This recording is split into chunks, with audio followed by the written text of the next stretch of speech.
olóyè Sunday Igboho ṣámà ti sọ̀rọ̀ lórí ọ̀rọ̀ tó ń jà ràìnràìn yìí pé ó dológbò lọ́gànjọ́ òru nígbà tí àwọn DSS wá rèédí ilé ẹ̀ ní sókà Ìbàdàn ní July 2021. ẹ wá gbọ́ ohun tó ṣẹlẹ̀.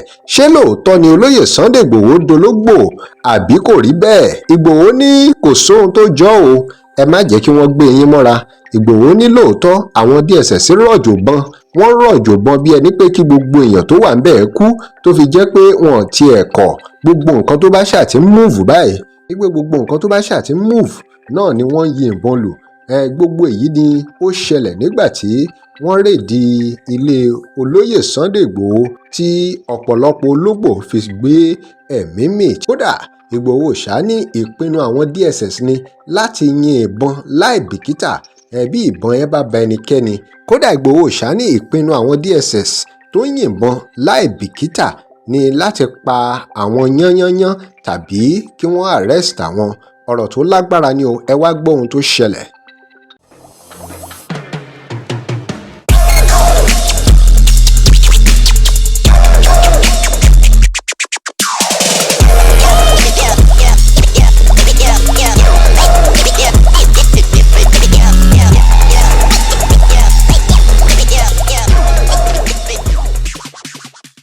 Welcome to Digi Nigeria. Remember to like, share and follow us.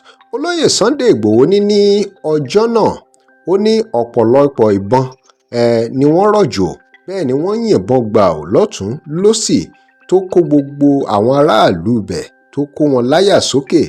Olóyè Sunday Igboho ní àwọn máa ń sin ọ̀pọ̀lọpọ̀ ológbò nílé tó fi jẹ́ pé gbogbo ohunkóhun tó bá tiẹ̀ fi lè kọjá ó tiẹ̀ kọjá ó move lásán báyìí nípa àwọn DSS wọ́n á dàbọn bò ó ni o, tó fi jẹ́ pé gbogbo wọn wà nínú hílàhílo. Ó ní wọ́n fẹ́ pa òun tàbí kí wọ́n arrest òun, ṣùgbọ́n Ọlọ́run ju gbogbo ẹ̀dá lọ àti ex-president Buhari apàṣẹ wàá má wẹ̀yìn wò. Olóyè ní Ọlọ́run ló bá wọn dójú ti Buhari o, pẹ̀lú bí àwọn DSS ṣe kọlu ilé àwọn lọ́nà tí ò bófin mu, ṣùgbọ́n òfò ọjọ́ kejì ọjà òfò ni wọ́n mú.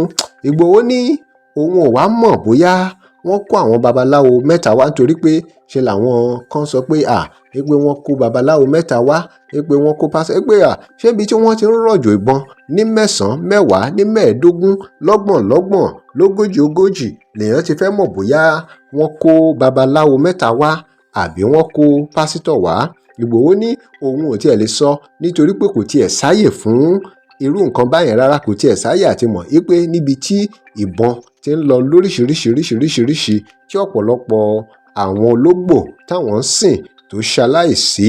Igboho ní báwo lèèyàn ṣe fẹ́ mọ̀ bóyá wọ́n gbé babaláwo àbí pásítọ̀. Igboho tún wá sọ̀rọ̀ lórí pé òun tọ́jú ìbọn sílé. Igboho ní àwọn ò tọ́jú ìbọn sílé o, ọ̀rọ̀ ò rí bẹ́ẹ̀ o, wípé gbogbo ọ̀rọ̀ yìí, gbogbo ẹ̀sùn tó ń sọ yìí, wọ́n wá gbogbo bí wọ́n ṣe máa kó gbogbo ẹ̀jọ́ láti ṣe àkóbá fún àwọn nílé ẹjọ́ ni o.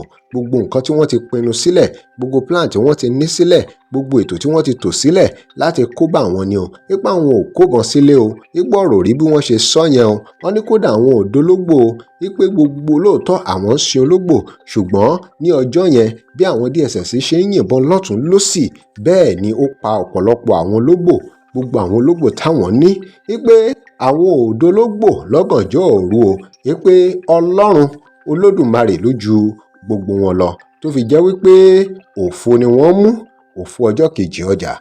Rí gbogbo ẹnu tán, eléyìí lágbára. Drop comment, remember to like, share and follow us. Thanks for watching.